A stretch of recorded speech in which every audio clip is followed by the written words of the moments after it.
Bonjour à tous, aujourd'hui on se retrouve pour l'épisode 3 de mon évolution en street workout. Ce sera représenté sous 93 jours, la suite des 62 premiers jours. Au passage, j'en profite pour vous annoncer que j'ai créé un site internet avec des programmes sur des figures à apprendre comme le one arm handstand, le front lever ou même des figures de freestyle. Je vous montre le site juste ici, le lien sera dans la description, donc n'hésitez surtout pas si vous êtes intéressé ou même si vous avez des questions. Je vous mets aussi mon Insta. Et sur ce, bon visionnage. Jour 63. La douleur au genou du dernier épisode est presque partie. Je travaille donc le hold, mais je suis encore trop écrasé. L'alignement reste bien. Jour 64, j'améliore donc ma hauteur. Je ne sais pas si on peut parler de protraction, mais je trouve ça mieux, même si je hold moins. Nouvelle figure que je vais apprendre, c'est la side planche. Elle me sera utile dans les combos plus tard. Jour 65, troisième jour de planche à suivre. Je me détruis avant le jour de récup, mais malheureusement, pas de bonne perf, même si la side s'améliore. 66e jour, c'est l'heure du freestyle. Je commence doucement en faisant un 360 puis un alley-oop. Je suis un peu déçu du alley-oop car je ne me sens plus aussi à l'aise qu'avant. Je doute avant de le lancer et j'ai du mal avec la prise d'élan. Je parviens tout de même à vaincre mes peurs et à le passer. Cependant, le deuxième essai renforce mes doutes car mes pieds ont tapé dans la barre. Finalement, je voulais finir ma séance en retravaillant le 540 mais la pluie est venue s'inviter à l'entraînement. J'ai donc fait un petit one arm et je suis parti. Jour 67, je reprends les trainings à Basic Fit. La forme est mauvaise, mais je suis surpris de me sentir aussi à l'aise. Prochain training, j'augmente la charge d'élastique. Le jour 68, la forme en straddle est pas mal, juste la jambe droite qui est un peu haute. Je continue à bosser la forme en full à l'élastique. Jour 69, je m'aide avec un élastique de 15 kg. Je manque encore de hold, donc je ne peux pas baisser les élastiques. L'objectif est d'avoir 5 secondes clean bientôt. Le 70e jour arrive, entraînement freestyle. Je décide de bien maîtriser 3 6 au shrimp pour pouvoir faire des combos. Finalement, j'ai bien récupéré et j'y arrive plutôt bien. Il faut absolument que je travaille mon 540 et mon ganger. Mon objectif est clairement de les maîtriser à la perfection. Je ne suis plus très loin de lancer un 540 après le shrimp. La prochaine séance, j'y parviendrai. Le jour 71, le hold en full à 15 kg est toujours insuffisant. Mais je sens que ça va bientôt venir. J'ai réussi à dénicher un petit élastique à 3 kg. Il faut absolument que j'en achète un. Le hold et la forme sont bien mieux, donc je bombarde les holds. À force, je serai plus à l'aise avec seulement 15 kg.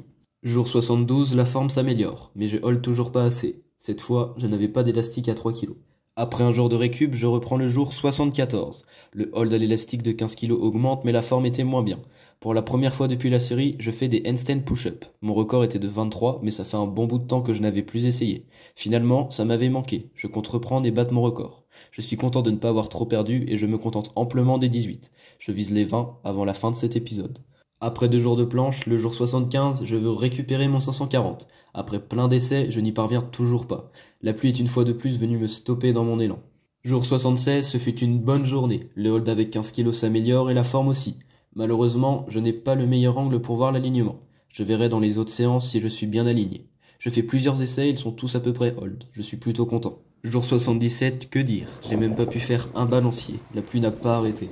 Le jour 78, la salle est blindée. J'en profite donc pour faire du volume sans élastique. Ma foi, un petit essai de side planche plutôt intéressant. Jour 79, il fait enfin beau, mais extrêmement froid. Je veux absolument mettre ce 540. Je ne veux pas repartir sans l'avoir mis.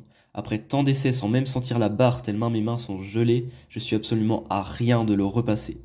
Malheureusement, je m'ouvre légèrement. Je préfère arrêter là car j'ai prévu de refaire du freestyle demain.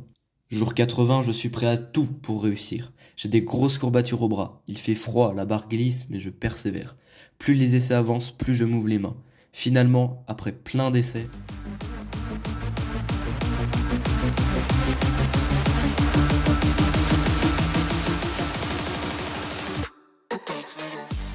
je m'arrache la peau. Je suis vraiment déçu, mais les échecs rendent plus fort. Quoi qu'il arrive, je n'abandonnerai jamais. Après un jour de rétablissement, je décide de ne faire que du sol. J'ai envie de mêler one arm handstand et planche au sol. Je travaille donc sur une petite combo plutôt sympathique. Le flag manque légèrement de hold avant de presse. Je me sens plutôt à l'aise pour la planche, mais je manque encore de maîtrise. Le lendemain, c'est un bon jour. Je prends énormément de plaisir à faire des combos au sol. Depuis plusieurs séances, je fais du renfort doigts et poings. Et aujourd'hui, les résultats sont présents. C'est la première fois que j'arrive à passer sur les doigts en handstand. Bientôt, les planches seront hold. Jour 84, après 2 jours de volume en planche, je décide de faire quasiment que du renfort. Je me détruis musculairement avant de prendre un jour de récup. En fin de training, je décide donc de faire mon max handstand push-up. J'ai de la chance, j'ai réussi à trouver mon point d'équilibre. Je peux donc les enchaîner plus rapidement sans perdre de force. C'est incroyable comme j'ai l'impression d'être inépuisable en handstand. Même après des heures de training et de combos, je peux enchaîner comme au début. Finalement, l'objectif des 20 est passé. J'aurais même pu en faire plus, mais je perds l'équilibre. Après un jour de récup, jour 86, je décide de continuer les trainings volume au sol. J'adore vraiment ça. Je me sens à l'aise et plus libre que sur para. En plus de ça, je sens des progrès en hold sur les planches. À la fin de ma séance d'hier, je me suis blessé légèrement en faisant des handstand push-up. J'ai donc dû prendre 3 jours de repos, mais je vais mettre uniquement un pour la vidéo. Le jour 88, je reprends tout doucement là où je n'ai pas de douleur. J'ai testé pour la première fois des dips lestés hier. Le jour 89, j'ai donc des courbatures partout. J'essaye tant bien que mal de faire des combos, mais impossible de hold une planche. Je fais donc un peu de combo one arm, mais pas de flag pour éviter de me refaire mal. Je finis ma séance en faisant du renfo à l'élastique. Jour 90, j'ai encore des courbatures. J'en profite donc pour faire du one arm handstand. J'ai retravaillé le flag et je n'ai plus de douleur. Finalement, le hold en planche commence à revenir. Encore demain et ma main sera rétablie pour le freestyle. Jour 91, après 4 séances planches à suivre, je finis par des élastiques. Je travaille les presses car ça me sera utile dans les combos. Au final, c'est une bonne séance. Demain, je freestyle, ça me fera un peu de repos. Jour 92, il fait beau et chaud. Toutes les conditions semblent réunies. Je travaille donc 3-6 touche rim tout 5-4, ça partait vraiment bien. En quelques essais, je retrouve mon 3-6 touche rim. Et malheureusement, je me réouvre mais l'autre main. C'est vraiment pas de chance de finir comme ça, mais c'est le freestyle. Dernier jour de la série, je commence à travailler le one arm handstand du bras gauche. Ce n'est pas un gros objectif, mais ça peut être sympa sur le long terme. Alterner droite et gauche donnera plus de style. Le fait d'être ambidextre est également mieux pour le corps. Ça m'évitera de créer un déséquilibre. Après plein de combos, je n'avais donc plus de force pour hold une planche en négative. Finalement, j'ai fini la séance avec des élastiques. Ce 3e mois n'aura pas été le meilleur en progression. J'ai eu beaucoup de petites blessures qui freinent une progression. Au final, j'ai revu mes objectifs, je me suis reconditionné et l'épisode 4 s'annonce mouvementé.